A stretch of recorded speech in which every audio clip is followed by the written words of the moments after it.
Hola, bienvenidos a Encuentro, el podcast de BlackRock México. El día de hoy me encuentro con Carlos Pérez Verdía. Carlos, muchas gracias por acompañarnos el día de hoy. Y la verdad es que traemos muchos temas interesantes que platicar, desde la experiencia que tiene Carlos en el sector privado, con organismos multilaterales, su paso también por presidencia y relaciones exteriores y ahorita con un rol también muy importante en el sector privado. Entonces, sin duda, una conversación muy interesante. Gracias. Así que, adentrándonos, Carlos, solo para presentarles a todos en la audiencia quién eres. Carlos Pérez Verdía es economista de origen mexicano. Actualmente es consultor en temas financieros y económicos en Simbiosis Económica, asesor senior de Alom Infra, consejero independiente en Grupo Financiero Principal y representante en América Latina para Altana. Su carrera en el sector público abarca varios años, desde el área de operaciones en Banco de México, como director ejecutivo en el FMI, representando a diversos países, incluyendo México. También fue coordinador de asesores y subsecretario para América del Norte en la Secretaría de Relaciones Exteriores de México y coordinador de asesores del presidente de México de 2016 a 2018. Entonces, Carlos, sin duda una trayectoria muy, muy completa. Qué gusto tenerte aquí, como lo mencioné. Y pues con esa trayectoria tan completa me gustaría comenzar preguntándote cuál ha sido ese eje rector en toda tu trayectoria para haber pasado por todos estos diferentes sectores. Bueno, pues mil gracias otra vez por la invitación. Un privilegio estar aquí. Yo creo que la resumiría rápido centrándome en la política pública, ¿no? Yo creo que todo eso, y ahorita lo vamos a poder platicar ya con más detalle, pero mis diferentes puestos y actividades han tenido siempre un componente de política pública, ¿no? A veces en la parte de conceptualizarla, diseñarla, evaluarla, ¿no? En otras ocasiones ya más del sector privado, pues como usuario, ¿no? de la política pública o receptor de las políticas públicas. Y en todo, ¿no? Desde el banco, Fondo Monetario, creo que ahí hemos estado. Y sí es un tema interesante. Casi todo lo he concentrado, lo he hecho en política económica o en política exterior. Pero la evolución, yo te diría, de mi pensamiento sobre para qué es la política pública, creo que es un símil de cómo en los últimos 2, 3 lustros, ¿no? Una década, 2, hemos pensado para qué es la política pública, hacia dónde va, ¿no? Y, por ejemplo, en política económica hemos evolucionado, yo te diría, como país, de pensar en crecimiento, ¿no? ¿Qué se necesita para el crecimiento? Entonces te vas a toda la parte de estabilidad macroeconómica, etcétera, a qué se necesita para el desarrollo. En política exterior creo que y estaba mucho más atrás, ¿no? Hemos transitado de un tema de soberanía, quizá, ¿no? De cómo nos protegemos, cómo cuidamos nuestros intereses nada más, a un tema de prosperidad compartida, ¿no? Cómo nosotros y nuestros vecinos podemos crecer juntos, beneficiarnos de todo. Entonces, he ido evolucionando en mi pensamiento de para qué es la política pública. Creo que al final la conclusión a la que llego, y no te va a sorprender, es un tema de bienestar, ¿no? ¿Qué políticas públicas necesitas para bienestar? ¿Qué gobiernos? ¿Qué tipo de gobiernos necesitas para bienestar? Y hago un pequeño paréntesis ahí de algo que creo que está pasando en el mundo, ¿no? Y le robo un poco la idea a uno de tus colegas de grandes podcasts también y gran escritor, Fareed Zakaria, ¿no? Que está con CNN, que habla no ya de una división de izquierda y derecha, ¿no? De gobiernos izquierda y derecha. Eso ya viene de la Revolución Francesa. ¿Dónde pondrías, por ejemplo, a un Trump hoy en día? ¿Es de derecha, un poco con sus políticas antimigrantes, o es de izquierda por el proteccionismo, o a un Xi Jinping, ¿no? Que es al revés, ¿no? Completamente pro mercado en la parte económica, pero completamente cerrado en la parte de política, ¿no? Sí. Hablar más de gobiernos de países que escogen ser abiertos o cerrados, ¿no? Es una dimensión, yo creo que distinta, y ahí la apuesta de México, yo creo, desde hace más de 30 años, y un poco abarcando toda mi carrera, fue por la apertura, ¿no? Entonces, Banxico, por ejemplo. Sí, justo ahorita, tomando en cuenta el inicio de tu trayectoria que empezaste Banxico y ahorita que mencionabas la diferencia entre abierto y cerrado, justo leyendo tu trayectoria me di cuenta, Carlos, que cuando tú empezaste en Banxico, Banco de México todavía no tenía la autonomía como tal. Es correcto, ¿no? Entonces, justo como migra el país de tener un banco central autónomo a no autónomo. ¿Cómo fue también tu experiencia y cómo viviste ese cambio? La autonomía, un poco primero para ponerla en contexto, ¿no? Es uno de los elementos básicos de contrapesos, ¿no? Pesos y contrapesos en un gobierno. Nuevamente, apertura, ¿no? No todo centrado en una persona o en un grupo de personas. Y para el banco era bien importante. Los bancos centrales son los únicos que tienen el monopolio de la creación de dinero, al final de cuentas, ¿no? Y es un arma súper poderosa, pero súper delicada, ¿no? Y si se la das tú a manejar al gobierno en turno, pues la tentación de imprimir un poquito más, gastar un poco más por acá, al fin que puedo echar a andar la maquinita, está ahí, ¿no? Entonces, uno de los grandes pasos a esa autonomía, y creo que así lo han valorado pues todos los diferentes partidos, generaciones de políticos que han venido desde ese momento, es decir, el Banco Central no puede financiar al gobierno. Al final de cuentas, eso es la autonomía del Banco Central, ¿no? Entonces, es un tema muy jurídico, ¿no? Tiene que empezar desde meter en la Constitución la necesidad de un banco autónomo. La ley luego de Banxico te un poco explica qué es eso.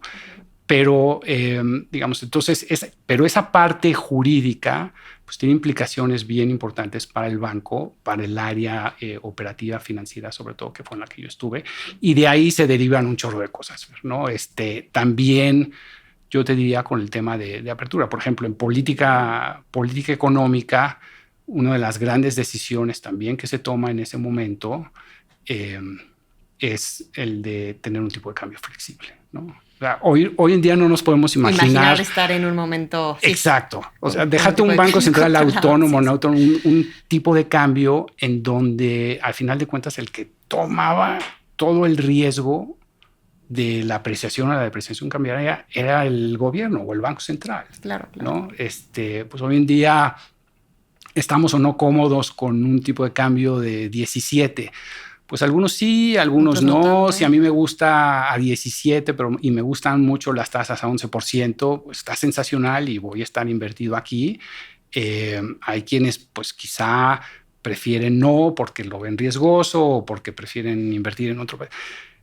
Pero si estuviera controlado fijo el tipo de cambio, pues esa apuesta de estar ganando rendimientos 11% no tiene nada de riesgo, ¿no? Entonces imagínate pues un poco todas las distorsiones que eso genera. Entonces toda esa parte de lo que implicaba para la operación del Banco Central también es importante, ¿no? Esa apuesta a abrirnos, ¿no? Esa apuesta a ser un país abierto al comercio exterior, a realmente acabar con esta instabilidad macroeconómica de los 80s, de los 90s, a través de la apertura, pues yo creo que fue lo que rigió mi paso por Banxico todos esos años. Y después, algo que también muy marcado en tu carrera fue la participación en organismos multinacionales, el Fondo Monetario Internacional.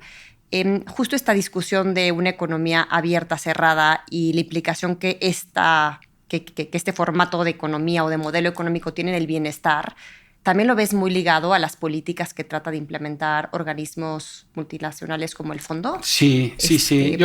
¿Cómo verás tu rol ahí? Y hoy por hoy también dónde está el rol de estos organismos, ¿no? Sí. Que en algún momento se han llegado a desprestigiar un poco también, ¿no? Yo empiezo con dos cosas que creo que nos pueden ayudar a centrar la discusión o la opinión. Una es, los organismos nacen después de la Segunda Guerra Mundial, ¿no? Un poco con este impulso de realmente parar estas locuras que habían estado sucediendo a mitad del siglo XX a través de cooperación. Son parte de Naciones Unidas, ¿no? Son organismos financieros multilaterales, pero son parte de Naciones Unidas, pero distinto a lo que es, por ejemplo, la Asamblea General de Naciones Unidas, donde hay un país, un voto. El Fondo Monetario es un organismo en donde el peso de cada país se determina por tu cuota. Por lo que aportas. Por lo que aportas. y lo que aportas está determinado por tu tamaño de economía global. Entonces hay un consejo, lo voy a llamar, formalmente se llama directorio, pero hay un consejo residente del Fondo Monetario, está en Washington. Es una mesa de 24 asientos donde están los 180 países del fondo representados, pero se juntan en grupos dependiendo de pues el porcentaje o de su peso en la economía global, y necesitas pues llegar a un cierto nivel para tener tu asiento. Okay. Entonces, obviamente los usual suspects tienen su asiento solo, ¿no? China, Estados Unidos, ya mencioné a dos, algunos europeos.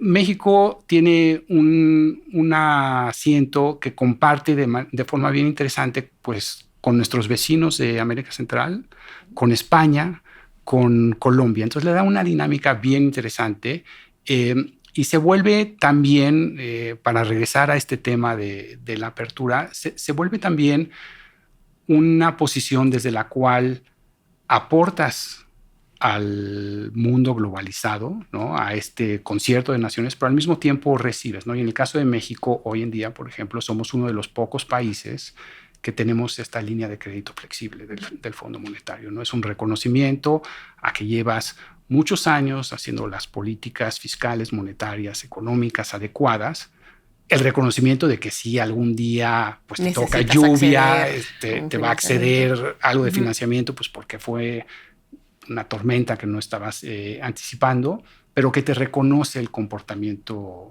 pasado, ¿no? Entonces, aportas y das. Y lo mismo yo diría pues para los otros organismos, ¿no? Banco Mundial, la OCDE, etcétera, donde los países yo creo que acaban ganando más de lo que aportan, ¿no? Claro, no, eso la verdad es que sin duda muy interesante, y siento, Carlos, que hasta nos podríamos pasar otra media hora platicando solo de tu rol en organismos internacionales como estos, pero la verdad es que también me interesa mucho que discutamos otros temas, dos en particular. Uno, tu paso sobre relaciones exteriores y presidencia.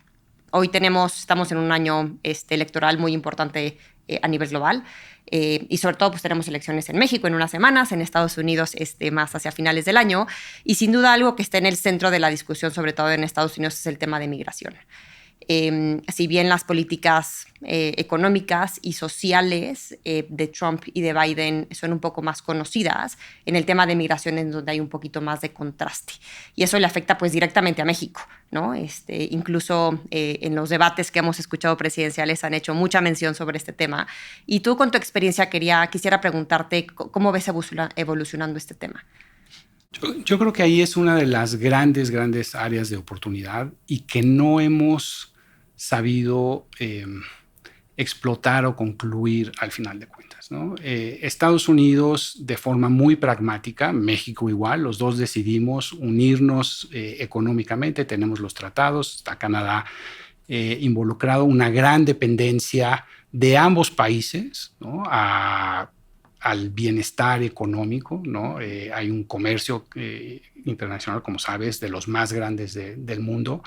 Hay un día a día en la frontera que es como pocos o quizá único en el mundo, más de 1 millón de cruces diarios en las fronteras, ¿no? Entonces tienes que estar hablando de cosas tan instrumentales, de cómo vas a organizar cruces fronterizos para 1 millón de personas todos los días, ¿no? Sin contar las mercancías, los cientos de miles de trailers, etc. Pero todo eso que es muy bueno y que lo ves, y cualquiera que haya pasado un ratito en Tijuana, en Juárez, en Reynosa, se da cuenta de esta gran integración. Todo acaba reduciéndose, yo creo que desafortunadamente, quizá es natural, pero a los temas que al electorado pues más le preocupan o le molestan o que han sido puestos al centro del debate. De la discusión. ¿No? Y entonces se ha reducido en este momento, pues no la relación, pero por lo menos sí el debate público a migración, como apuntas, Fer, y al tema de fentanilo. Dejemos el segundo a un lado, no lo vamos a resolver ahorita, el primero tampoco, pero creo que ahí hay una oportunidad perdida de establecer una ruta de mediano y largo plazo, sobre todo para reconocer el papel, la ciudadanía y la pertenencia de los mexicanos que viven en Estados Unidos, ¿no? Y sacarlos de esta gran incertidumbre regulatoria bajo la cual viven y que tiene altibajos dependiendo de quién esté sentado en la Casa Blanca, ¿no? Y que es, además de desafortunado, pues súper penoso para los dos gobiernos de ambos lados. Y repito, es algo que ha estado presente y que desafortunadamente también no se ve que vaya a bajar. A tener una solución inmediata. No inmediata. No, y también muy complicado que al final del día México termina siendo pues el lugar por el que también cruzan no solo los mexicanos, sino todos los migrantes de Centroamérica y Sudamérica. Entonces también, ¿cómo ves el rol de México en ese sentido? Al también ser un cruce. Una cosa es defender y tratar de buscar de forma legítima un marco regulatorio para los ciudadanos mexicanos, pero ¿qué pasa también con el resto de los migrantes que vienen de la parte sur del continente, ¿no? A ver, yo creo que vamos a ponerlo en una balanza. Yo creo que pocas personas te dirían que son pro migración y fronteras abiertas, ¿no? Los países, a final de cuentas, la realidad te lleva a tener que tener fronteras seguras, ordenadas, ¿no? Donde los flujos migratorios pues sean cuidados, ¿no? No puedes estar abierto. Habiendo dicho eso, México creo que también, y es algo que llevamos décadas haciendo y que podríamos hacer mucho mejor, debería de ser una muestra de cómo puedes llevar una política migratoria a ese nivel de reconocimiento de los derechos humanos de los migrantes, ¿no? Las condiciones por las cuales los migrantes transitan en nuestro país, que como sabes es algo que... De todos los días. De todos los días y muy peligroso, ¿no? Hay casos, muchos, de migrantes que eligen quedarse en México y que hacen su vida y que son sumamente exitosos, que encuentran trabajo en la frontera. Pero hay todo este tránsito intermedio, ¿no? Que es algo que no hemos logrado, yo creo, que resolver y darles certidumbre, ¿no? Y como dices tú, tampoco se ve que sea fácil de resolver y que sea una solución inmediata. No, fácil no es, ni fácil ni barato, ¿no? Y además tiene un componente social bien importante, ¿no? De aprender a que pues, México puede ser un país atractivo para la migración, no nada más de tránsito, y de tránsito lo va a seguir siendo. ¿Cómo lo resuelves, ¿no? Y aquí nuevamente es un tema que necesitamos definir y resolver entre todos los gobiernos. Y también porque en este sexenio que empieza, la pirámide demográfica en México también va a cambiar. Entonces, México, de ser un país con una población joven, en no tantos años de aquí, vamos también a necesitar esa inmigración para mantener también esa edad productiva en el país, ¿no? Hoy no lo pensamos, ¿no? Más bien dices, México sigue siendo un país joven, productivo, y mandamos gente a Estados Unidos y eso ayuda a cerrar la brecha laboral que hay en Estados Unidos. Pero en no tanto tiempo de aquí, vamos a también necesitar importar gente, ¿no? México, yo diría que hoy en día necesitaría estar creando como 1 millón de empleos al año para que toda su población que está pasando a ser de edad laboral la estés absorbiendo, 1 millón de empleos formales. Estamos en un buen mes a la mitad de eso, ¿no? La migración hasta ahora ha sido una de las válvulas de escape junto con la informalidad, ¿no? Las dos se están atendiendo y sí, eventualmente esa migración neta va a ser negativa hacia Estados Unidos. Ya lo ha sido en algunos momentos y tiene implicaciones importantes nuevamente para la política pública de los países. Claro, y pues hablando también de la parte política pública, Carlos, me gustaría adentrarnos en esta última faceta en la que te encuentras actualmente en tu vida, más en el sector privado. Como bien mencionaste, el eje rector que hay a lo largo de toda tu trayectoria es la política pública, pero ahora desde una trinchera del sector privado. Sí. Hablamos un poquito de políticas de migración particulares, pero también otro sector donde también hay una brecha muy importante y que el sector privado cada vez veo yo que tiene un rol más activo es la parte infraestructura. Y hoy pues también esto está en el centro de la discusión, ¿no? Teniendo la relocalización de las cadenas de suministro, México otra vez estando en el centro de esta discusión, ¿no? Por nuestra cercanía con Estados Unidos siendo un privilegio, pero otra vez regresa a la discusión la falta de infraestructura y lo que necesitamos, infraestructura de todo tipo, ¿no? De agua, energética, física de carreteras, para poder materializar esta oportunidad que se nos acerca. ¿Cómo lo ves desde tu experiencia y este tema que nos mencionabas de entre una economía abierta y cerrada y el rol que tiene la infraestructura en este tipo de formato económico? Y al mismo tiempo, ¿cómo ves el sector privado? ¿Qué rol está teniendo justo para llenar este boquete faltante de infraestructura? Sí. Yo creo que hay buenas noticias y hay buenas noticias, ¿no? Okay. Muy optimista. Sí, la primera es que la buena noticia, digamos, de lo que quizá no es tan positivo, es que hay un diagnóstico súper claro de lo que se necesita, ¿no?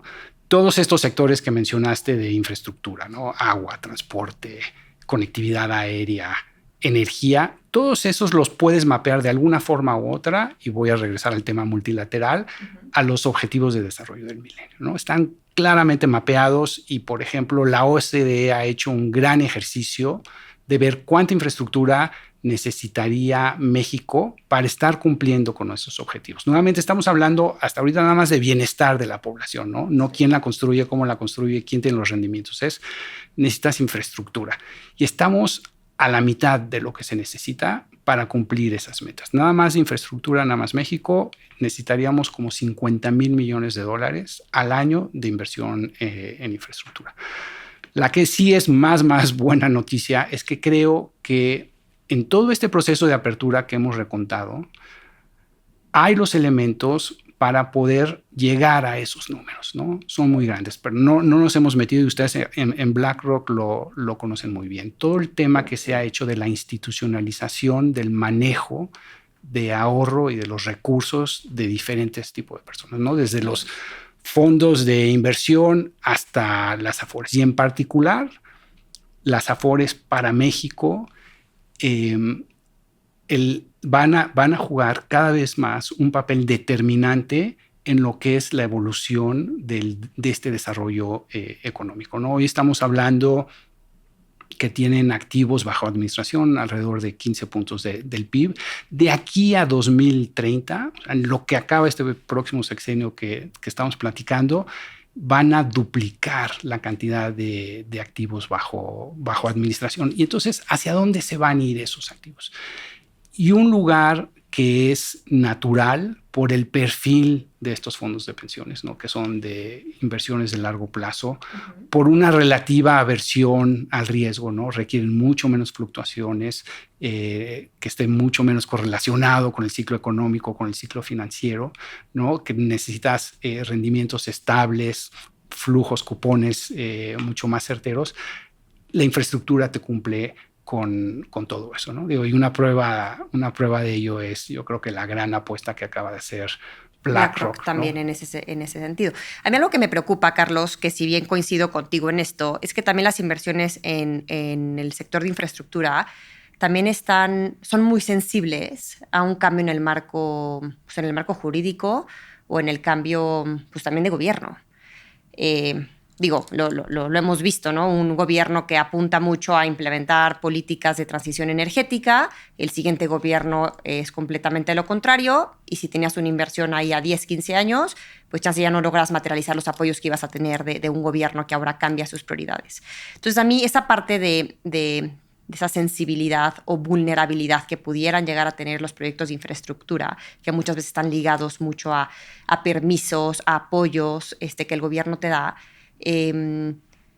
pues ¿cómo lo contraargumentas? A ver, yo creo que tu punto es bien claro y es esencial para cualquier tipo de inversión, ¿no? La seguridad jurídica y la certeza de tus derechos adquiridos es fundamental para cualquier tipo de inversión, pero para una inversión de 50, 60, 70 años, pues yo te diría todavía más, ¿no? Y obviamente mencioné yo los fondos de pensiones mexicanos, pero también, y ustedes aquí lo conocen muy bien, el mundo está lleno de bolsas bien grandes de recursos listas para ir a invertir en lugares donde les des justamente esa certeza, ¿no? Y en México se ha desarrollado bien el mercado, todavía es joven, ¿no? Pero tenemos ya fondos de infraestructura dedicados, ¿no? Están dentro de esta canasta de alternativos junto con private equity, junto con venture, junto con secundarios, ¿no? Que tienen ya un expertise, ¿no? Que están listos para invertir en donde se den estas condiciones. Al final de cuentas, la infraestructura y tiene un pie en la política pública, ¿no? Y hay un poco este hilo conductor. Son casi siempre concesiones, ¿no? Es la rectoría del Estado es la que define, ¿no? Cómo explotas esos recursos naturales, esos derechos de vía, esos puertos, ¿no? Y se ha venido desarrollando con reglas claras, ha habido altibajos, ¿no? Interpretaciones. Yo creo que hacia adelante se ve positivo en el sentido de que hay necesidades bien identificadas, como dije, hay recursos listos para desplegarse y hay proyectos. Y bueno, y además, algo bien interesante del tema de infraestructura. El tipo de riesgo que tú quieras asumir lo puedes recibir casi en cualquier fase del proyecto, ¿no? Entonces, desde su conceptualización, ¿no? Hay inversiones más riesgosas, ¿no? Para ver si un proyecto de infra va a tener pies o no, si va a funcionar, toda la parte de permisos, etcétera. Muy riesgoso, requiere de rendimientos más altos, hasta pues ya lo que se conoce como brownfields, ¿no? Con plantas que están produciendo energía eólica con off-takers de primera calidad, muy seguros, AAA, con muy bajo riesgo. Entonces, además está todo este menú. Y hoy en día, y creo que también es algo que hace falta saber, para regresar con el tema de los pensionados, muchas de las carreteras en México, por ejemplo, son ya propiedad de los trabajadores de este país, ¿no? En México tenemos... Yo diría que es el principal rezago. Pensarías que hay carreteras de cuotas por todas partes, pero tenemos solamente 10,000 kilómetros de autopistas en México y solamente la mitad de ellos son autopistas concesionadas a privados, ¿no? Entonces, hay un espacio gigantesco para crecer ahí. No se diga de puertos, no se diga de aeropuertos, agua sin duda, ¿no? Entonces, se requieren grandes cantidades de dinero y reglas claras para hacerlo. Claro, y otro tema también que apoya por qué estás tan positivo en este segmento, que también lo comparto contigo, Carlos, es que generalmente el sector de infraestructura siempre había estado a cargo o a manos del gobierno, siendo el gobierno quien ponía el dinero, ¿no? Y generalmente era un sector que pues, el gobierno tomaba la rienda sobre desarrollar los puertos, los aeropuertos, las vías. Y hoy por hoy pues, los gobiernos están muy endeudados, ¿no? Estamos en niveles de déficit a PIB en países desarrollados por arriba del 100% y la tendencia es que eso continúe incrementando. Y para mí eso abre la puerta a que la inversión privada llene ese boquete, ¿no? Que el gobierno se apalanque más de justo de todo este pool de capital que existe, que no está en las arcas del gobierno, sino más bien de pensionados, como dando un ejemplo de lo que mencionabas a nivel global, y que ese capital pueda dirigirse a favorecer estas inversiones que tanto hacen falta, no solo en México, sino en todo el mundo, ¿no?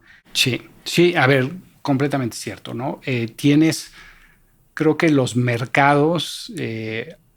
a todos los gobiernos le han dado el beneficio de la duda a que te estás recuperando de un choque global sin precedentes, en donde muchos de ellos abrieron las carteras, ¿no? Inundaron de papel, de deuda a los ahorradores, ¿no?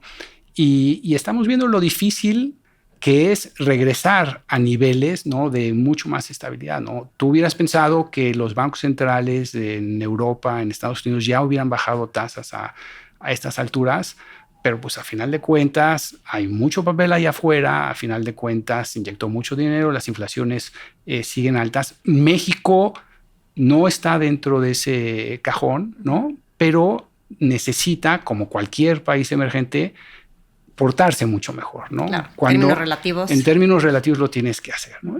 Y entonces los gobiernos se tienen que hacer esa pregunta de, bueno, a ver, si tienes un peso, un dólar, una libra para gastar, ¿dónde va a tener mejor rendimiento?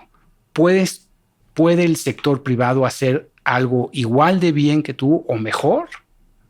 Déjaselo hacer. Y tú ponte a hacer lo que quizá en donde no tiene el sector privado interés o no existen las condiciones. Y lo dijiste bien, antes pues la infraestructura estaba en manos de los gobiernos porque requerían grandes inversiones, mucho capital, riesgo, exacto, sí. No lo conocían, ¿no? A ver, vámonos al pasado, el servicio postal, ¿no? Pues ¿quién iba a invertir en un sector que tenías que llevar un correo? Pues sí, si tenías que distribuir adentro de una ciudad, pues está bien, pero si lo tenías que mandar 500 kilómetros, ¿no? A un pueblo de 4 casas, ibas a cobrar lo mismo que si lo llevabas a 3 cuadras, pues eso nada más lo puede hacer el gobierno, ¿no? Pero en cambio, pues si piensas en modelos de paquetería, ¿no? Privado, pues eso que lo haga hoy en día el sector privado y que el gobierno se dedique a comunicar.